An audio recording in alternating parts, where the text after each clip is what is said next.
the person that she referred me to, that, oh yeah, she'll take 5% commission, but she herself doesn't want to pay more than 2%. So I told her that, who you work with matters. I said, you really want to make sure that the house is presented the best way possible. She said, no, I can take my own pictures, which look horrible, of course. So, and the house needs clean out, She has a lot of Halloween gargoyles. So I suggested a Halloween sale and she agreed to that. So it's little by little.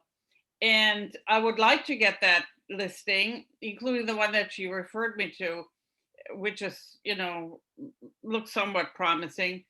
But how do I get her to understand that the 1% is just not working, because it's not.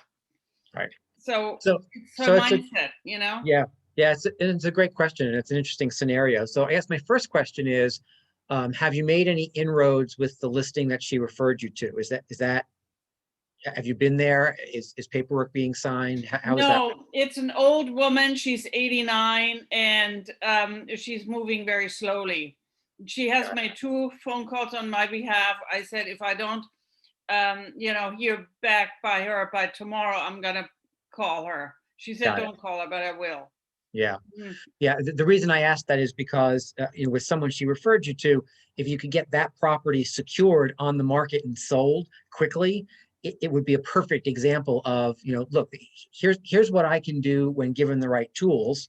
Okay. Versus what you're experiencing right now. Now, here's what's something a little tricky. You said it's an entry only company, right? So that means she's on the MLS. She paid, $400 or whatever she did to be on the MLS, and she has to do everything else, including negotiate, right? Yeah, she has to do everything else, and nothing is happening. The tricky part is that you do have to be cautious around how aggressive you are with those listing only or entry only listings, because the listing itself is listed with a brokerage, right? They are a licensed brokerage. And so even though they're entry only, it's as if they're listed with Coldwell Banker up the street, right? It's even though the services are not full services, the brokerage, the agency, is as if it were. So the good news is she reached out to you, right? Yeah, exactly. She did. Yes. So she reached out to you. I would still offer a little bit of caution a little about how aggressive you can and should be, because she initiated the contact, but someone could always turn around that she initiated one contact and you called her 19 different times, right? That there's interference. No. She invited me over. She said we need to drink wine, and so it was a very yeah. So my suggestion would be to kind of treat I have 2 thoughts. The first thought is, my go-to is always pivot to stats, right? Because when we say things, people can view them as our opinion. When we prove it with statistics, it's harder to believe it's an opinion. So the first thing I would do is make sure that I was giving her statistics in terms of how long has she been on as an entry only. It's been 4 months. 4 months? Yes. Oh my stars. Okay. So is it priced properly, or is it priced? No, it's overpriced. Okay. So now you've got so 2. She calls it waterfront, but there's a street in between. I didn't get into it. I just didn't want to argue with her, Right. When it rains, the road floods and it becomes waterfront, right? Partial waterfront. Yeah. So the what town is it in? Stanford. In Stanford, yeah. So you've got 2 opportunities then. If it's been on for 4 months, right? It is now July. So 4 months ago was March, right? You can literally pull statistics from March 28th till today that show everything in her in a certain price range, right? Regardless of whether it's the price range she should be or is in. Maybe you can bracket it to include both. Has a list to sale ratio of X and a days on market of Y, right? Mhm, And how many of them actually sold at multiple offers over asking, mhm. to kind of help solidify, look, this is what you, by doing it this way and by being where you are, both in positioning and services, this is what you've missed. Because all of, if you yourself have had sellers in that time period, and you can bring them to the table to say, look, here are some sellers that I personally represented. Here's how quickly these things went, and here's how Right. much money they made. Right? You've got to start to show her some loss. There's got to be some fear of loss in there. That if she stays the way she is for one more day, she's losing money every single day. So I Right. think statistics starts that conversation. Okay. The She, second thing I would do is I would treat her almost like a for sale by owner. yes, she has a sign out there for Yeah, sale by owner. which Ugly. which means every single Monday, right? You've all heard my strategy about for sale by owners. You have an initial conversation, then every single Monday you call and you ask 3 questions. Hey, it's Karen Fry, Keller Williams Realty. Just checking in with you. I'm curious, is the house sold? That's question number 1. Question number 2, when she says no, oh, I'm so sorry. So what was your traffic like this weekend? Mm-hmm. And then whatever she reports, got it. Anything I can do to assist? Mm-hmm. And it's those same 3 questions every single Monday until she finally says either it's sold, or yes, you can assist me by coming in Yeah, and she definitely listing the wants to property. sell it. She says she's getting really tired. She has a place in Virginia. So that's good. The other thing I would do, Karen, is I would Mhm. statistically, I would look and I would, let's see, how could we do this? You could take a look and see what the median sale price, this may not work, but check the Mhm. numbers. The median, Mhm. see what the median sale price in Stamford has looked like in April, May, June, and July, like four separate months. Pull that, Mhm. and that will tell you whether or not the average sale price or the median sale price is flat, going up, or going down.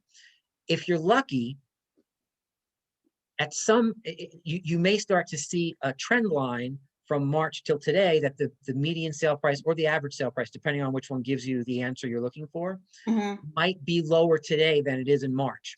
And so then you can kind of draw a line between the two to say, look, we don't have a crystal ball, but do you see what's happening March to July? What happens in August and in September, right? How much longer are you going to wait?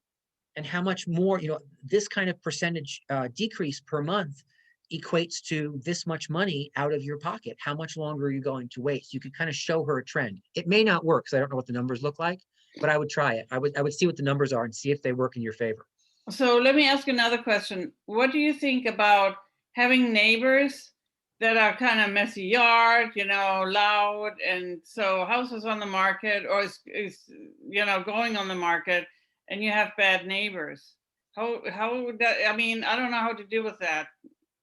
Yeah, it's bad neighbors fall into a category called functional obsolescence because Hmm. it's just a fact of the property that you can't really do anything about. Um, and unfortunately for those properties that suffer from some version of true functional obsolescence is when the function of the house. Can't hear you. Hmm, how about now? Better.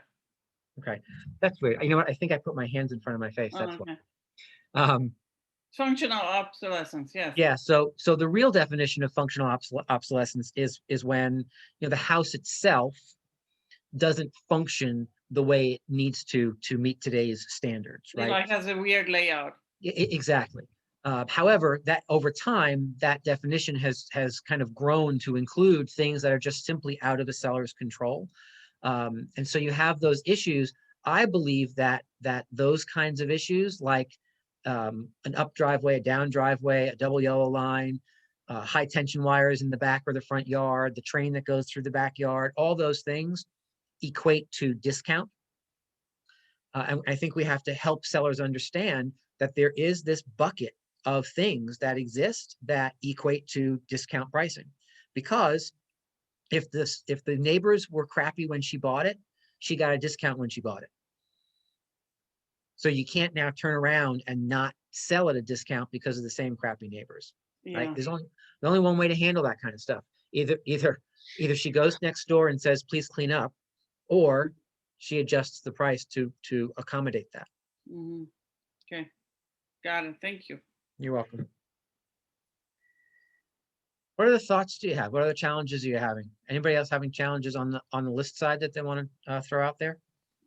Yes. Hi, Rick. Rashid here. How are you? Hey, I'm good, Rashi. How are you? Doing pretty well, thanks. So I just have one challenge I've been experiencing. Not sure what to do. I'm not sure if anyone else experiencing this. Um, of course, with the leads, it's been recommended that, hey, we, place the Facebook ads and get the leads. And I've done that for a while now, but the Facebook leads it's almost like they're not real leads. You call, you get 20 of them a day, but get no one on the phone, the numbers aren't real, or you get someone that say, hey, there's no person with that name here.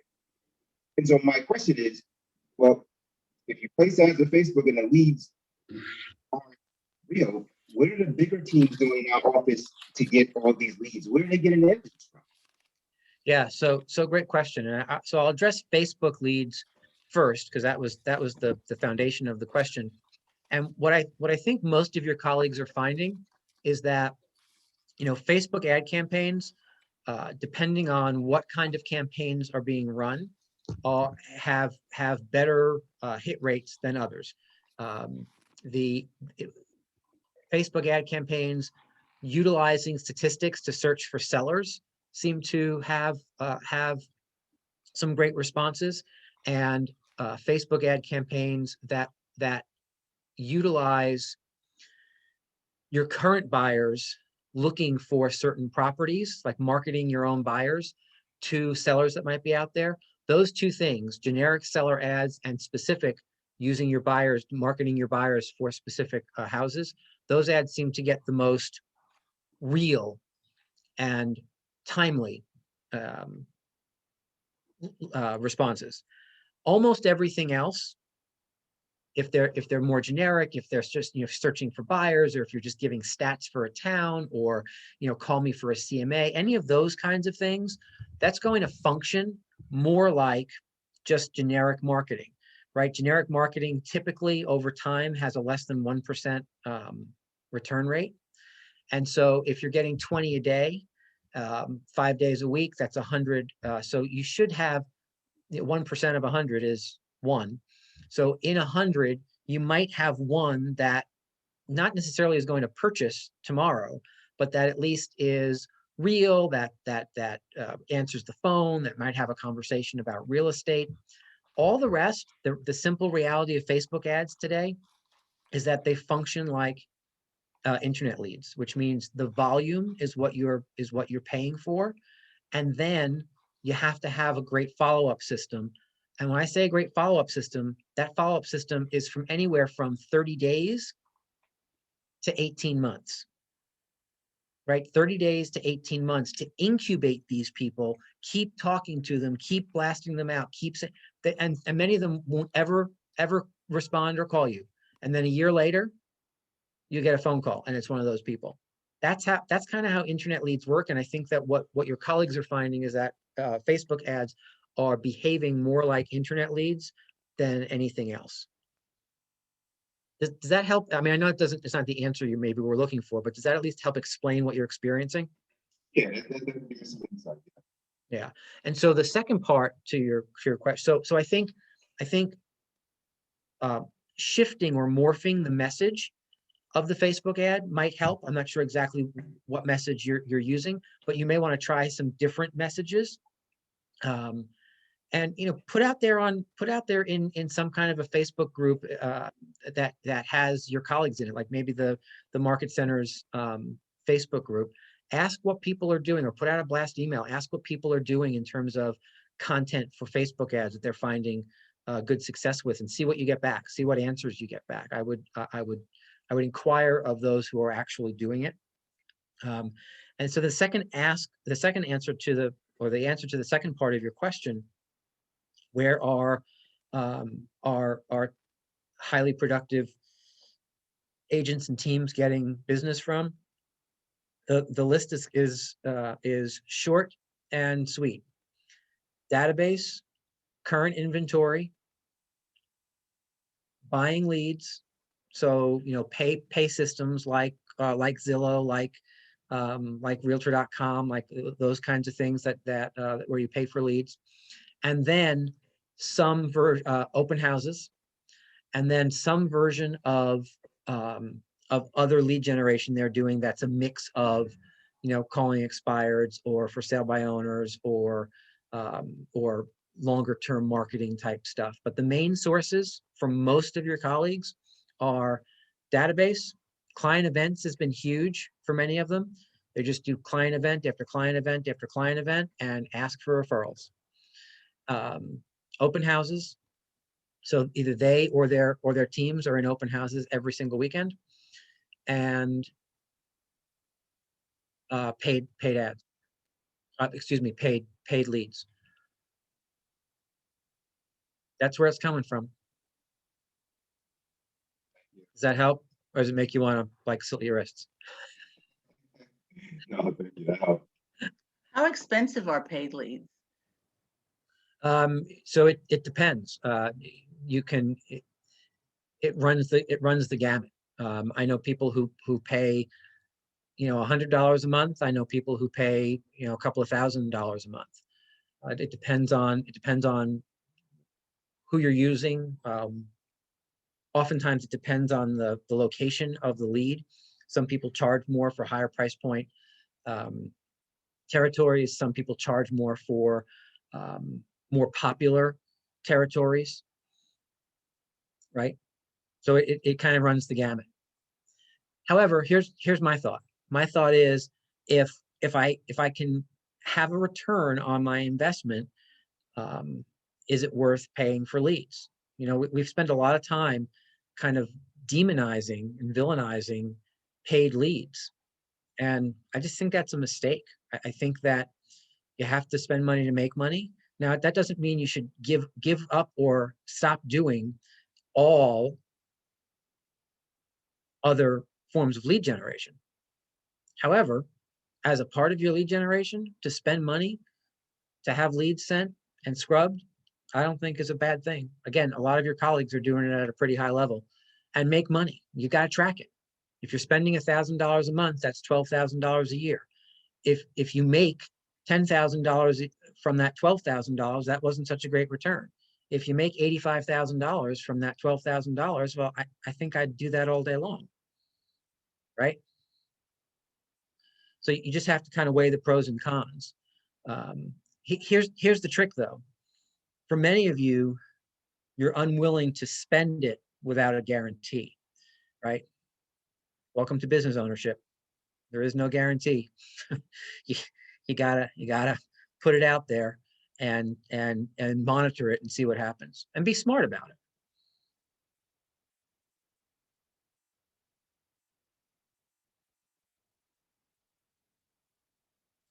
So I just noticed the chat. Lisa says, when you say stats to attract sellers, if not market stats, then what type of stats? Well, stats to attract sellers could utilize market stats. Where I went after that was just generic, here's what's happening in the market type campaigns seem to be less attractive, less effective than ones that are specifically geared towards sellers. So if you're using market stats, you want to gear that towards a seller to say, hey, what's your magic number? Please note, the city of Stamford is operating at 102% of list to sale price, with the average contract being written in 7 days. Call me today to find out how you can maximize the equity in your home, or something like that. So local stats. Yes, so make them specific, and make them specific that a seller who would read it would say, oh wow, that's a benefit to me, right? There are other stats that we sometimes use that the seller, it's not as specific to the sellers that, so that's what I meant, separate those two things out. Okay, perfect. Thank you. Sure thing. What else we got going on? Tony? So I hope I don't get laughed out of this Zoom room, but it probably wouldn't be the first time. So I've done things, through my time in this business that I've done them and they haven't made things better. I thought they'd make things better. I thought I'd have a cure all end all and nothing really, and towards the end of last year, I started circle prospecting and then I got a dialer. And my game improved. Now, the problem with that is that it exposed the fact that my ability to systematize prospects and move them into, actual buyers and sellers needed help, which is a big reason why I'm here. So Mike, what I'd be interested in hearing from everybody else here, because I know there's some people here that have some nice experience, is, when I decided to circle prospect and get a dialer, my business got better. I would love to know, if everybody else was to ask themselves the same question, my business got better when I'd love to hear some answers. Yeah, I love that because it goes right back to the topic that we actually set out to start having a conversation around today, which is like, what are you spending money on? Because a lot of times that's kind of tied into what the question Tony asked, right? We did get some answers yesterday in the Capper Mastermind that weren't related to money, but most of them were, here's what I'm spending my money on and here's how it's affecting my business positively. So who has some thoughts or answers around that? What are you doing that's bringing you business? What were your last 5 transactions? Where'd they come from?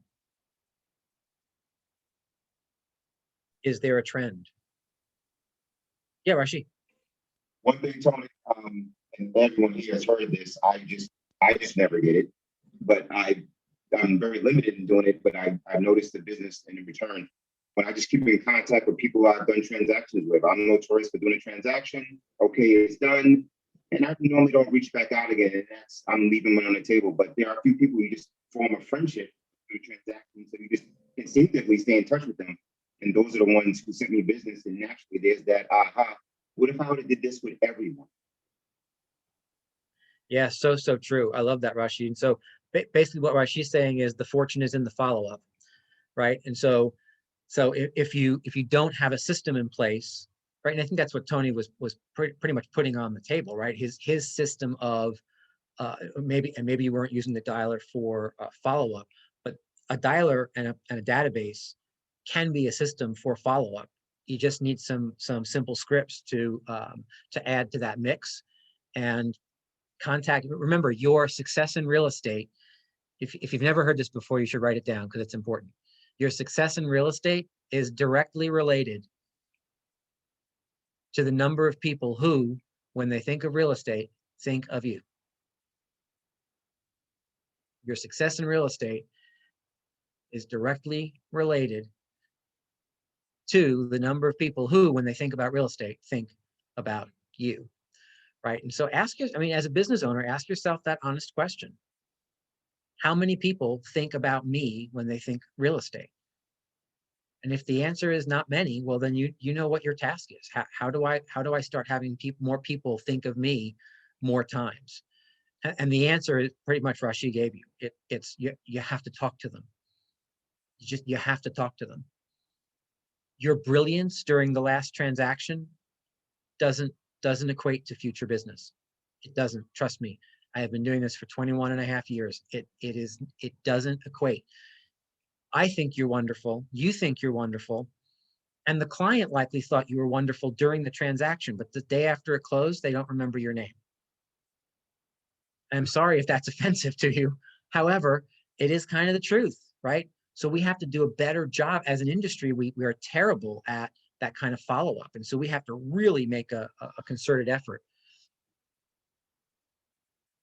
It's why I love client events, by the way, Tony. Anybody doing client events at a high level right now? I am planning to do a buyer webinar Love that. and then a seller webinar, but I want to do the buyer webinar first. I think it's easier. Excellent. Yeah, I love the webinar thing.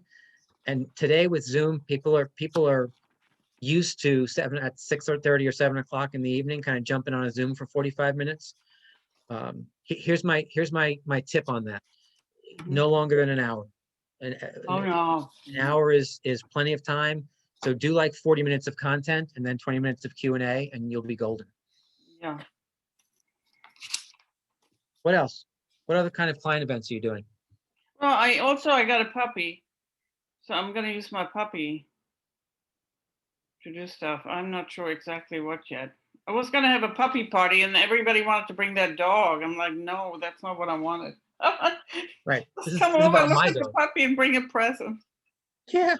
So I heard yesterday that the latest info on efficiency and effectiveness on Facebook, people want to see dogs, questions, and polls. That's what they engage with. Dogs, questions, and polls. And if your posts don't move, they're like 90% more likely to get ignored. And what I mean by that is video and some kind of animation. That's what catches people's attention. So those static posts, unless of course they're of your puppy, they get ignored. I know it sounds silly, but dogs, polls, like offering a poll, take a poll, and questions. Like, what's your favorite Olympic event? Yeah, that's a perfect thing for now, right? Or take a poll. You know, who thinks that so and so is going to win the gold medal in this event, right? Now Yeah, you're what do you engaging think people. about Simone? Yeah, Yeah, that kind of thing, I see. I will do that today. and then engage with them, right? And then engage with them. But is that okay to put it on the business page? Personally, again, I'm no social media guru. Personally, I think that the best social media effectiveness is when you mix business and personal. Mm-hmm. If your business page is all business, no one's going to go and look at it, because the reality is people don't care about your business. They care about your puppy and where you went on the weekend and what you made for dinner last night and who makes the best peanut butter and jelly sandwich. Like that's the thing that's what people care about. How does your pet enhance your life? Love it. Or what problems does it bring to your home? Utama just put in the chat, we are having a puppy party at the office next Thursday from 5 to 7. It's a meet the artist event for the painted puppies outside of the Ridgefield Market Center. I bring my puppy. I want to make sure she's vaccinated properly. She's 3 months old. She's cute. Yeah, I love that. So Karen, reach out to Tama and you guys can connect on that whole thing.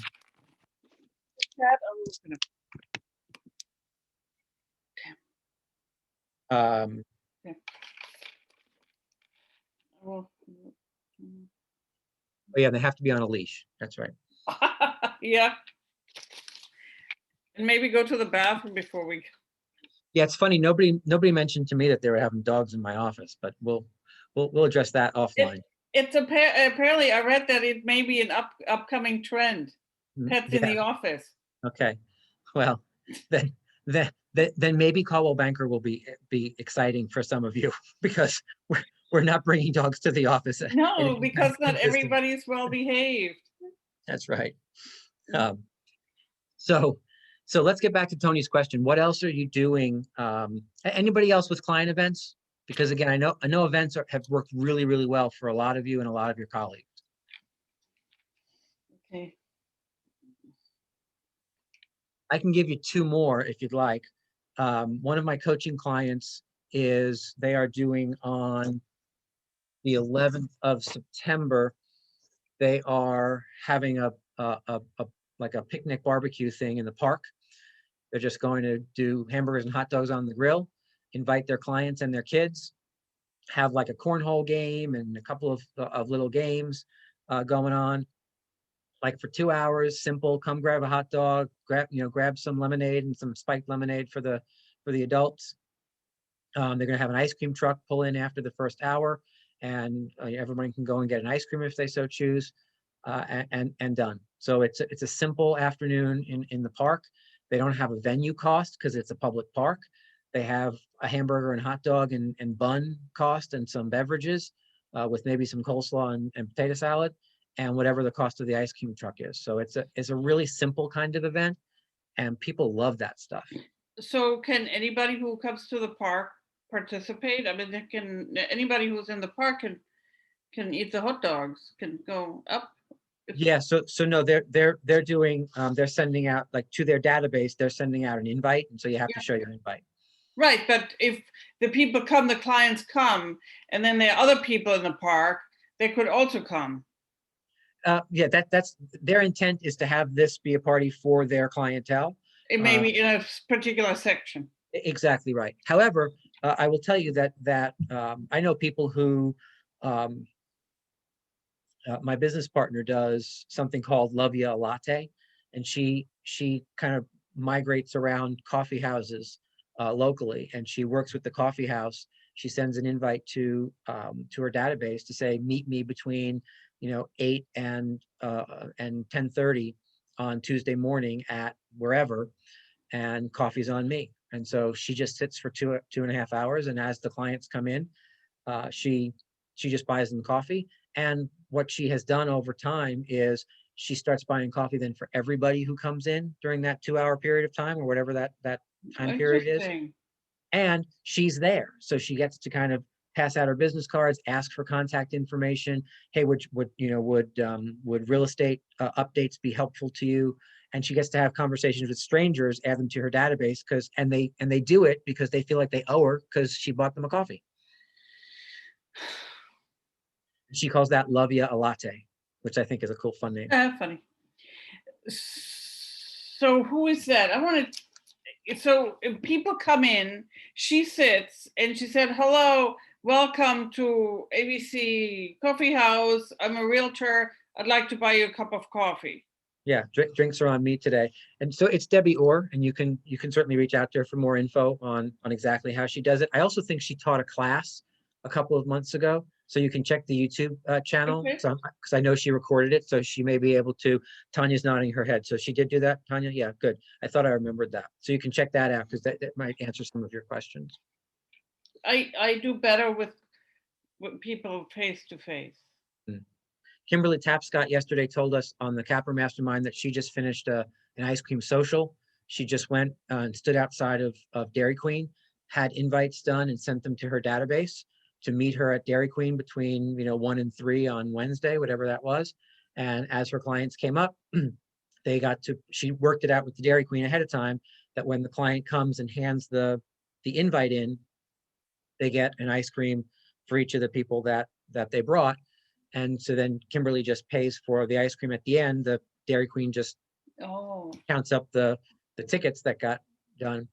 And she said she got 2 buyer referrals and a listing appointment from the people who came, and it cost her $143 or something like that. So when I drive by the Dairy Queen around here, it's always, there's a long line. So I'm not sure why, but if I'm there and people say, "Oh, can I also have a coupon or whatever?" all they need to do is sign in. Yeah, I would That's all. absolutely. I would buy somebody an ice cream in exchange for their contact information all day long. Yeah. Okay. And it's interesting because let's pivot this conversation a little bit. Somebody, I think I saw Alex on the call, right? So yeah, Alex was on yesterday as well. And one of the questions that Alex asked was about doing, like, Alex, what was it? Was it like shopping carts or no, it was the Oh. It was called Terra Boost, and they basically put your face and information on the hand sanitizer stations when you first walk into like a Stop and Shop or like a CVS. Oh, that's a good Right. idea. And so what was cool about that that being put on the table is that we got to have a conversation around, and I think Alex, you said that was going to cost like $1,100 or something, right? Yeah, they were asking $1,100 for 6 months, so 3 payments of like $345 or something like that. And then is it the single bottle that's on the stand, or is it the thing that's No, it's the whole stand. So the stand that dispenses the wipes and whatever the sanitizer bottle, it has your face and then your information. And I don't know where if is it? it's Where is yours? So I was kind of flirting with doing it in the Newtown Stop and Shop, but it sounded like there was some in Ridgefield. I mean, Ridgefield's pretty saturated, so I figured maybe that wouldn't be the best move. And I think the traffic that was going into the Stop and Shop per month was like 65,000 people. So, it could be something pretty decent to maybe Check look it out. into. Yeah. Yeah. Well, and what I loved about that conversation, after the specifics around that idea, was we got to have a conversation around opportunity cost, right? So if Alex is going to spend $1,100 on that, is that the best use of that $1,100? Yeah. Or would 10 ice cream socials or something like that, to be more personal and specific, instead of attracting strangers, because that, marketing again it takes longer, it costs more, and the return rate is far lower than more prospecting based and or database type activities. And so I'll throw that out there as well, to say there's no right or wrong answer about how you spend money. You just have to recognize that when you say yes to one thing, you're typically saying no to something else. And so when I hear Kimberly say, I had an ice cream social and 35 people came, I got 2 buyer leads and a listing appointment, and it cost her $140. To me, I look at that and say, wow, okay, that's really good return on my investment there, right? Because even if I only close one of those 3 possibilities, my average, commission is whatever, $12,000, $10,000, whatever it is for you, right? $15,000. So there's awesome return. So I throw that out to say, make sure that the choices you're making, you monitor what the return is. It's not just an expense that you hope you get return on. You have to monitor it and be able to track, for every dollar I spent on that, this is how much I got back, right? My expectation is that I'm going to get anywhere from 3 to 10 times the return on money that I spend. Mhm. I make that calculation with employees as well. When I hire people, I have certain expectations based on the role that they're going to contribute in some way, shape, or form to at least 1 time, 2 times, 3 times their cost, their salary. And it's part of how I make determinations about whether or not people are doing a great job. Mhm. Right? Yes, Lisa. I was going to say, over the years, I've tried a lot of those things, where you have the stands, they're set up in the stores, this and that. I look at it as a more passive form of advertising, since it's not face to face. And for me, and these things were like 5,000 per 6 months. And I found that the return, the percentage was almost non-existent. And what I realized from some other top producers, this is like in Greenwich, who were moving out, they saturate. They don't just do the one thing, they end up doing maybe half a dozen of those. So kind of like the way Lorraine Leonard did, everywhere you turned around, you saw her at bus stops, you saw her everywhere. So what I realized is you can't, for me, can't dip my toe in the water and do the one. You either have to commit to the big picture where you're everywhere, because the return was almost like putting a match to money for myself. Yeah, and what I know, because we were Fred and Lorraine and I had a conversation around taking over those bus stations after they retired. And when I looked at their numbers about what they spent over time and the direct correlation to business that came from that, I said, no, thanks, I passed. Like, I can spend my money in a more specific manner and get more from as a return. And I think where we came to yesterday was, if you have positive name recognition in a certain area, those kinds of broad stroke marketing efforts are valuable in terms of keeping your name and your face in front of people who already know you and associate you with real estate, but are less effective in creating name or face recognition or creating an opportunity with a stranger, right? Certainly not in the short term. Again, there's no right or wrong answer to it. I just think, I think you have to know what you're getting into, and then monitor the return and decide whether you're going to continue on. What else? What else, back to Tony's question? Where did you get the last couple of transactions that you closed? Where did they come from? And are you Networking. And are you pursuing more of that stuff, right? And how? Open house. Mm. Everyone says once you get a listing and you have the open house, you're going to get 2 more pieces of business from that. That's exactly what happened. There you go. And you know what? You know, the way you make sure that happens, Alex, is that A, you actually have to host open houses, believe it or not. And B, you have to set that target, right? Too many people just arrive at open houses and cross their fingers and hope that something comes of it. The people who actually know that stat and set it as a target to say, okay, I'm going to host an open house this weekend, and my expectation is I'm going to get at least 2 pieces of business from it. Mhm. Those are the ones who do all of the upfront stuff that drive the traffic, are prepared for what happens during, and are way prepared for the follow-up that it takes to actually convert and come up with their 2, as Alex just said, right? Because it's not it's not guesswork. Those are real numbers. There's a reason why people say, you know, a 2-to-1 ratio for your listings. Rick, is there, when we converted to command, somehow I guess I lost the announcement page. We used to get emails when people were looking for people to host open houses for them. Where, does something like that still exist? Yes, if listing agents are blasting things out, you would still receive it. If you're not receiving that, it's because listing agents are Not diving doing that. to other sources. I know that a lot of listing agents engage with Jen Henry's productivity coaching clients.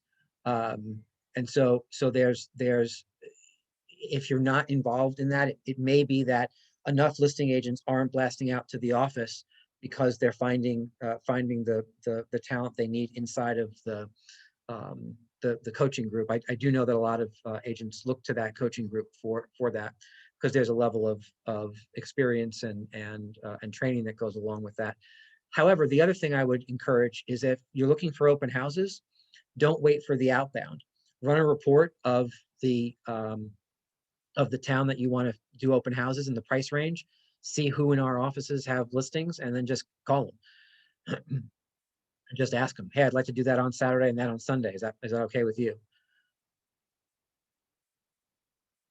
Make sense? Oh. Yeah. And then Tama comments that the other issue is that inventory is quite low, right? So that is true, right? People have less inventory, so there's less of that going on. And what else did Tama write? Also, post on the KW Facebook page stating you're interested in hosting an open house. That's a good idea as well. Love that. What else? Tony, you getting answers to your question? Do you want more? What else, guys? Tony wants more. He says more. Yeah, Shirley. So this is a small thing that I do, which is, I sell NYR organic skincare from the UK. And so I'm about to start doing facial parties, and it includes a lot of stuff. Everybody always says, well, what's going on with real estate? So that's, there's 6 to 10 people. Anybody who wants to offer any of my NYR products, let me know. I'm glad to help. There you go. Sherry Lee is franchising. Right. But what a neat idea, right? To again, that goes right back to client events, right? And you're connecting it. Sherry Lee's connecting it to something that she's already doing.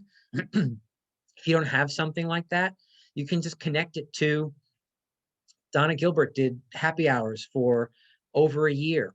She started with 1 day a week. I think she got up to 3 days a week, if I'm not 2 days a week, right? Because of the demand. And it was just a social thing that became a real estate thing over time, because over time people just equated Donna with real estate. They also equated her with adult beverages. So I'm not sure what that says, but all right, and the two clearly mix, right? You got business from that, Donna, yes? Yeah. Where Yeah, did you do the happy hour? Like at different restaurants or No, just in- Zoom, they were all virtual. Oh, I see what It you're was as a time for them to hook on, and they had the link after I was sending it out, and then I just kept the same one, and they just knew, kind of like Cheers, they knew where to find me on Tuesday and Saturday evening. And people showed up, bring your own snacks and adult beverage, and we had a great time. Really? Most of the time, I didn't have to do anything but enjoy my party. How did you send out the invitations, through MailChimp or? No, so if you have a Zoom account, you can send it out. You can load in the email addresses right there and just hit send to the people. And it goes right to their email address. But then in Facebook and in different venues, I'd mention it, or somebody who was in the happy hour group, they would contact me and say, well, could my friend come? Can we invite so-and-so? So it just grew organically. Mhm. Donna, was this to your database or? It started off as mostly some of my dog community, which is a big part of my sphere of influence. Again, going back to the passion that you have, just making sure that the people who know you, like you, and trust you and hang out with you anyhow, remember what you do. Then they started inviting their friends, and I invited some of my, top VIP clients to join. And a lot of the people who came, they didn't know each other before, but by the end, they knew each other after. And it was interesting because there were times when we were on the call and somebody would literally say on the call, Donna, I need to talk to you about real estate. They'd start doing like the debrief there. I was like, ooh, that's great. Can we talk after? Because they're talking like in front of 25 people about their personal needs, which is wonderful. But let's do this after. They were, oh, okay. Would you call me? Yes, I will call you. Absolutely, yeah. Hey, Donna, can I ask, how do you choose a topic? Like how do you organize that? Because I can't imagine, like I've had even two friends and we're just talking over each other. Exactly. There was no topic. No topic. It started originally with a bunch of people who knew each other. So, and my dog friends, we put us in a room and we just go. And then, but then it would morph into, so I did one during the 3 horse races, the Belmont, blah, blah, blah. So we would gather with our cocktails, our snacks, and everybody would have their own TV on. Okay. Like a watch party or something, like a watch party. So we would I opened it up for dessert after Thanksgiving, because remember, it was during COVID. So a lot of people went nowhere for Thanksgiving. So they had a place to look forward to. What time are we going to gather? It just provided community for people who were desperately wanting community. And people just came up and made the party. It wasn't up to me. They were looking for, and they got comfortable. It was like, oh my God, I'm going to miss Tuesday. Are we still going to have Saturday? And became a thing. It just became. And they still do now, even though they're a little freer. So what we do now, it's not as regular. Now it is around specific things, like we're doing stuff. We did something for the Olympic opening nights. We'll do stuff for specific things, closing night. So now it is around a specific event. But literally, you just turn it on and people go. People just talk. People talk. That sounds like fun. It was fun. And that's what it was supposed to be. Right. Fun. Just fun. Yeah. And you bring that back to or they bring it up, but you bring it, how do you bring up real estate at all? Or is it just in the course of conversation? Yes. If something really interesting happened, or I post a lot of interesting information, and it's not stats. It's like, here I am out looking at houses, and look, some wild turkeys went through the yard. So people were like, oh my God, that was so amazing. Where is that house? It would just come up. They'd see what I was doing. They'd remember, then they start talking to each other. Real estate was always kind of at the center without me having to really. Right. But you weren't the clown in the middle saying, hey, I do real estate. Exactly. Okay. That sounds cool. Thanks, Donna. Yeah. Because, had Donna put the clown nose on and been in the middle, right, it would not have been as popular. People wouldn't have bought in. I would go. I would totally go for that. They wouldn't have come back for that. It was like meeting at the local watering hole. It really felt like that. And we had some non-drinkers, and they would say, I've got my iced tea. I mean, it just was about gathering and being with people and having a place to chat and talk. And they would ask information. Or if somebody, was, having a renovation, or they had bumped into a plumber that was great. I'm like, oh, wait, I need vendors all the time. Ladies, gentlemen. And it was funny because it was mostly ladies. But when it started to become a regular thing, quite often you'd see the significant other like in the background. And if we knew them, we were like, hey, Johnny, come on, sit down. And the next thing you know, they're there with their chips. And because people wanted a place to just be and hang out. Yeah. And I would offer, probably still do. So I don't think that opportunity has passed, right? So I love that idea. Remember, it's your success in real estate is directly related to when people, the number of people that when they think of real estate, think of you, right? And if all you're doing is jamming real estate down their throat, now they're thinking of you as a pest first, and real estate second, right? So if you're just a human first and real estate second, suddenly you get a whole lot more buy-in, and you're accomplishing that same mind share capture. Beautiful, love it. What else? Who else is doing something awesome?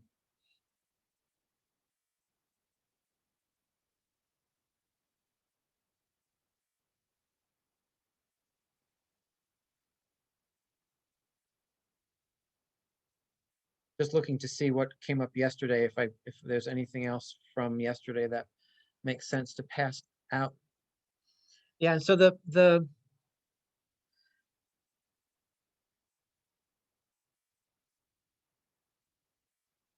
other thing I'll throw out to you is, I threw it out on Monday for those of you who are on the 9 o'clock call.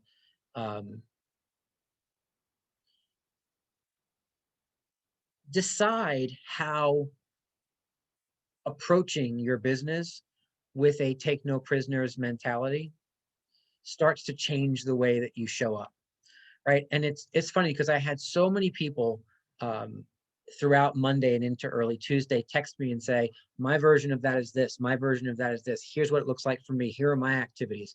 And then I had a couple of people who texted me and said, I didn't like this question because it makes me think I'm not working hard enough, or you made me feel bad, or you made me whatever. And so my thought for you is, look at those opportunities as opportunities. I was on vacation, so just in case you want to understand how I have fun on vacation, I was doing whatever, I know, hiking in the Columbia River Gorge, and thought to myself, what would it be like if I woke up tomorrow and asked myself the question, do I have a take no prisoners mentality about my business, my health, my exercise, my relationships, my whatever? And I mulled it around for a little bit, and I moved on, and I finished my hike, and I got back to the hotel that night and I wrote it down. And then the next morning I woke up and I looked at it and I started to ask myself those questions. So on my run the next morning, that's where my brain went. What are the questions that are specific around that thought that when I start answering them, bring me to activities that might change results for the better? And so I just started asking myself these questions, right? And so if you weren't sure where I was going on Monday, I just want to kind of redirect that. Where I was going was the idea of achievement, the idea of I am going to take a stand for myself in this area. If it's not your business, it's not your business. Maybe it's what you're eating, maybe it's your exercise, maybe it's your relationships, maybe it's whatever it is going to be. Maybe it's your kids. You're going to have a certain mentality around that take no prisoners, do everything, do whatever it takes to succeed at it. And then have that, don't just stop there. That's where I think people make the mistake. You've got to take a concept and develop questions around that concept. And when you develop questions around it and start asking yourself the questions, that's when it gets fun. Let me restate that. That's when it gets interesting, because sometimes the answers to the questions I ask myself are less fun than I want them to be, because they're revelatory, right? I think to myself, okay, well, the answer is I'm not doing that as well as maybe I could. Or the answer is, maybe I'm kind of giving myself a pass on that. Maybe I'm ignoring something obvious that I shouldn't be ignoring. How do I take different steps there? So just for some clarity, because I got some conflicting response to that statement, What I really wanted you to do was take that take no prisoners mentality and start developing questions that are relevant to you and your world, your business, your personal life, and then start asking yourself those questions and develop answers. Because from those answers come the activities that, when you implement the activities, bring you those results. But you've got to go through those steps, or else it's just all up here. It's like, oh yeah, I have this fantasy of X, Y, and Z. But how do you take it from here and actually get it on the road? Well, I just gave you the strategy to do that. Done. So just to add to that, because that's kind of been part of my life journey, really trying to figure that out, particularly in the last 18 to 20 months. And it's really been eye-opening, you know. So here's the two questions. And I didn't wake up one morning. Somebody was asking me this, so I was forced to deal with it in a good way. What do you want? What do you want your life to look like, your business to look like, your body to look like, your house to look, whatever it is, or all of it? What is it that you want? Which means you have to say yes to some things and no to others. That alone is a clarifying moment. And the second, and that's what you're talking about, getting into the action, what are you willing to do to have that? Which again means saying yes to some things and saying no to others. And realizing that one of the reasons why you don't have it right now is that you haven't been willing to do those things.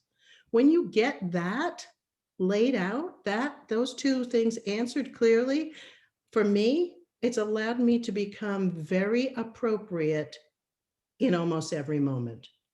Definitely at the decision-making points. You know exactly what to do, because this is what I want. This is what I'm willing to do. Am I doing it or not?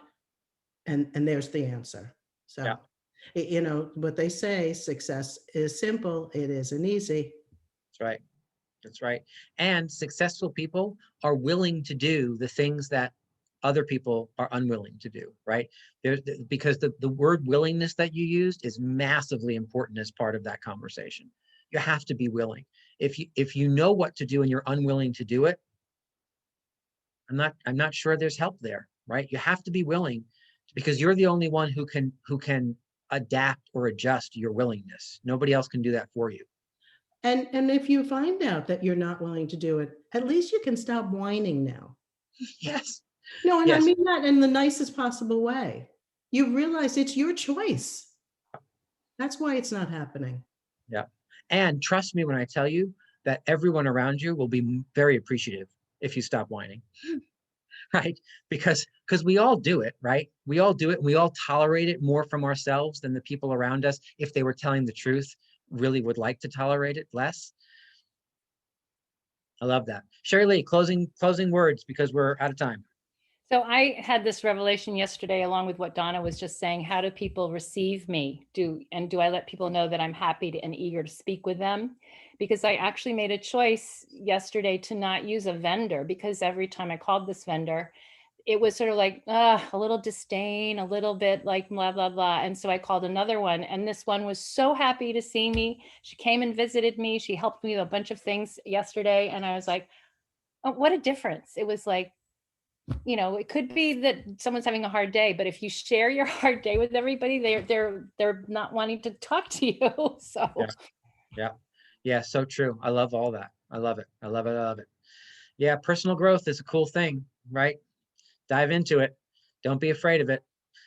Be willing to look yourself in the mirror and see the good, the bad, and the in between, and just make some decisions about what you see. I've always turn it into activity, right? You've got to get into action. You've got to do, and do, right? So guys, I hope this was helpful. I hope that you got answers to some of the things that you were looking for answers for, and some ideas about pushing forward with business growth and or personal growth. We do this monthly. So tune back in. We'll right after Mega Camp, we'll be here again. It's almost always the last week of the month. And we love seeing you. So hopefully this gives you some conversation and direction to take out of here. Tony, last words? Okay, I thought I saw you unmute.